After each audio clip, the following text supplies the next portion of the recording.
Kemudian kita turunkan amalan Rasulullah sallallahu alaihi wasallam pasca salat, apa yang beliau kerjakan, lalu kita jawab terkait dengan apa yang teman kita tanyakan.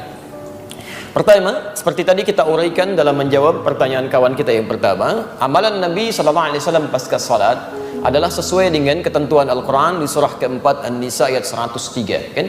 Fa idza qadaytumus salata fadhkurullaha qiyaman wa qu'udan wa 'ala junubikum. Maka jika kalian telah menyelesaikan sholat, bergegaslah untuk berzikir kepada Allah, baik dalam keadaan berdiri, duduk, ataupun berbaring.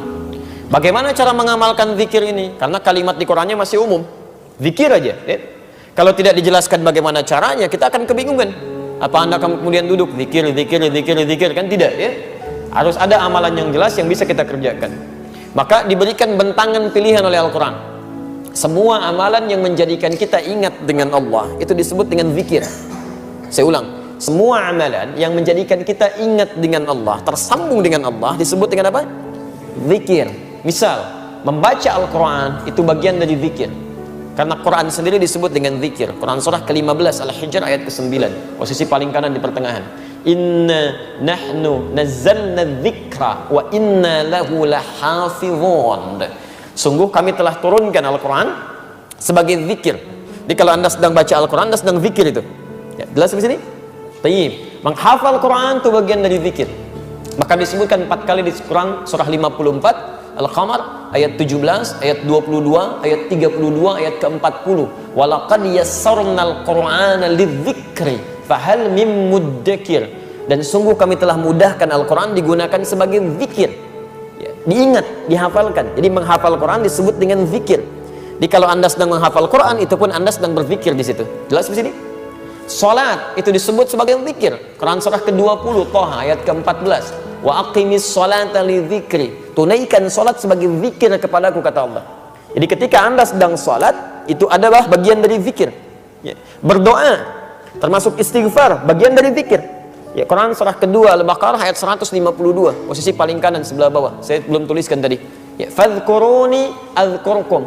Maka Anda zikir kepada saya ingat Anda. Dan doa sebagai bagian ingat kita kepada Allah Subhanahu wa taala, memohon kebaikan. Nah, sekarang kalau kita simpulkan, ya, Anda simpulkan misalnya, kalimat-kalimat zikir di Quran bentangannya banyak. Ada baca Al-Quran, kalimat thayyibah, ada istighfar, ada doa, ada sholat, ada menghafal Quran, termasuk saat Anda ikut ta'lim, Anda sedang zikir.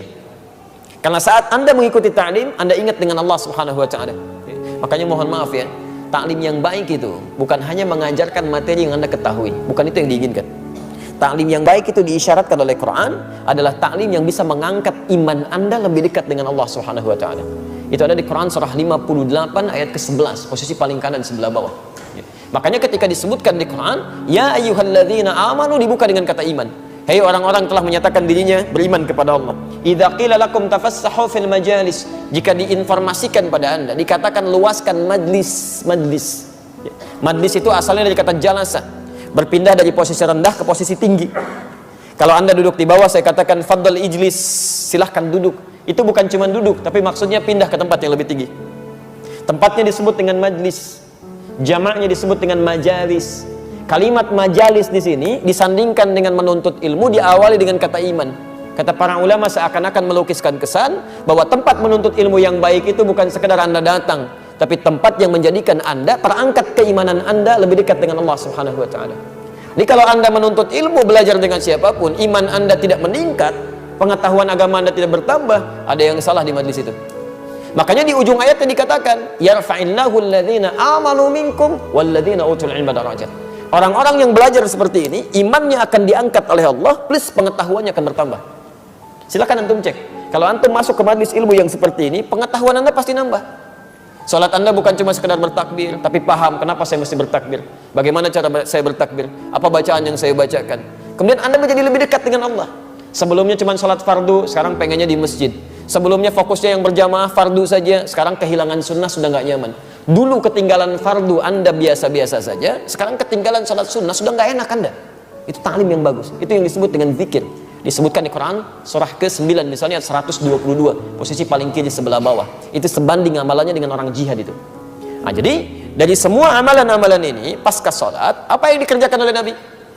Apakah berdoa, ataukah langsung istighfar, atau kemudian beliau misalnya baca Al-Quran, atau beliau menghafal Quran, atau beliau mengajarkan dari materi keilmuan yang disebut dengan ta'lim itu. Bagaimana urutannya? Ditafsir di hadis-hadis ini. Pertama, lihat kalimatnya di hadis Muslim nomor hadis 591.